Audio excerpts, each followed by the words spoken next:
নমস্কার বন্ধুরা, সোনার কিচেন ঘরে তোমাদেরকে স্বাগত জানাই। তো আজ আমি খুব মজাদার আর খুব টেস্টি একটা আলুর রেসিপি বানিয়ে দেখাবো। তো এই রেসিপির ভিডিওটি পুরো দেখার অনুরোধ রইল।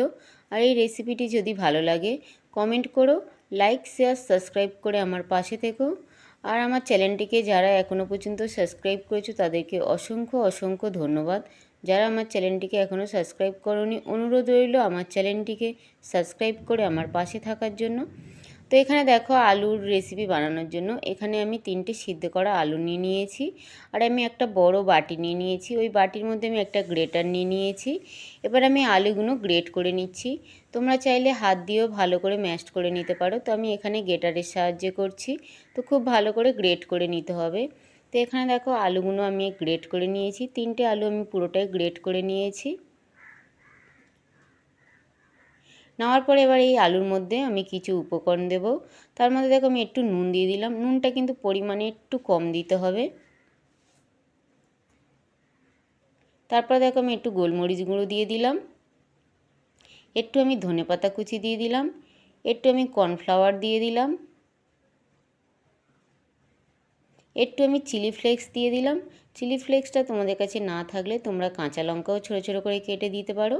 তারপরে দেখো আমি একটু চিজ দিয়ে দিলাম। সব উপকরণগুলো দিয়ে আমি খুব ভালো করে মিশিয়ে নেব। এই চিজটা দেওয়ার জন্য এই আলুর রেসিপিটা খেতে কিন্তু ভীষণই ভালো লাগে।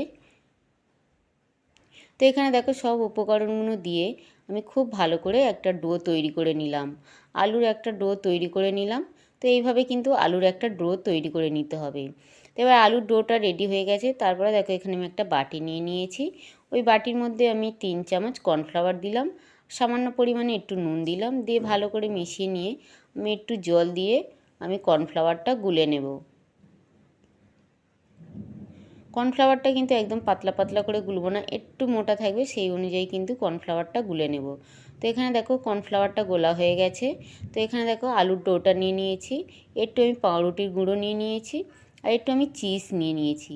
এবার দেখো একটু আলুর ডো নিয়ে আমি একটু চ্যাপটা করে নিয়ে আমি একটা চিজের টুকরো আমি আলুর ডোর মধ্যে ঢুকিয়ে দিলাম, দিয়ে খুব ভালো করে একটা বল বানিয়ে নিলাম।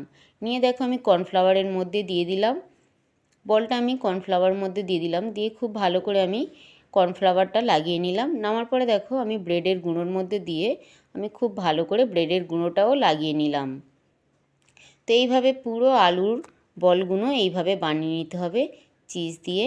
তো এখানে দেখো পুরোটা বানানো হয়ে গেছে। আর বৃষ্টির দিনে এই রকম কিন্তু সন্ধ্যাবেলা চায়ের সঙ্গে খেতে কিন্তু ভীষণই ভালো লাগে। তারপরে দেখো এদিকে আমি গ্যাসের মধ্যে কড়াই বসিয়ে দিয়েছি। কড়াইতে আমি সাদা তেল দিয়ে দিলাম। তেলটা আমি গরম করে নেব, তবে তেলটা খুব বেশি গরম করব না, হালকা করে আমি তেলটা গরম করে নেব। নেওয়ার পরে দেখো আমি যে আলুর বলটা বানিয়েছিলাম আমি এই আলুর বলগুলো একে একে ছেড়ে দিলাম।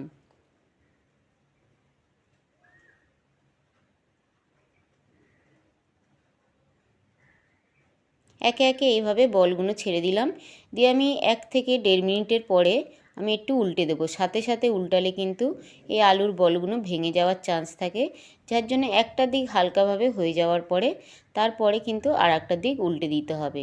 তো এইভাবে দেখো খুব ভালো করে লাল লাল করে পুরো ভালো করে এরকম করে ভেজে নিতে হবে। তো এখানে দেখো খুব সুন্দর করে ভাজা হয়ে গেছে, আর কত সুন্দর দেখতে লাগছে, আর খেতেও কিন্তু ভীষণই ভালো লাগে।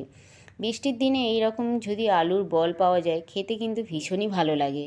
তো আমি তোমাদের একটা ভেঙে দেখাচ্ছি, দেখো কত সুন্দর চিজি হয়েছে, আর ভিতরে দেখো চিজটাও কত সুন্দরভাবে আছে, আর একটাও কিন্তু আলুর বলগুলো কিন্তু ভাঙেনি, খুব সুন্দরভাবে কিন্তু হয়ে গেছে।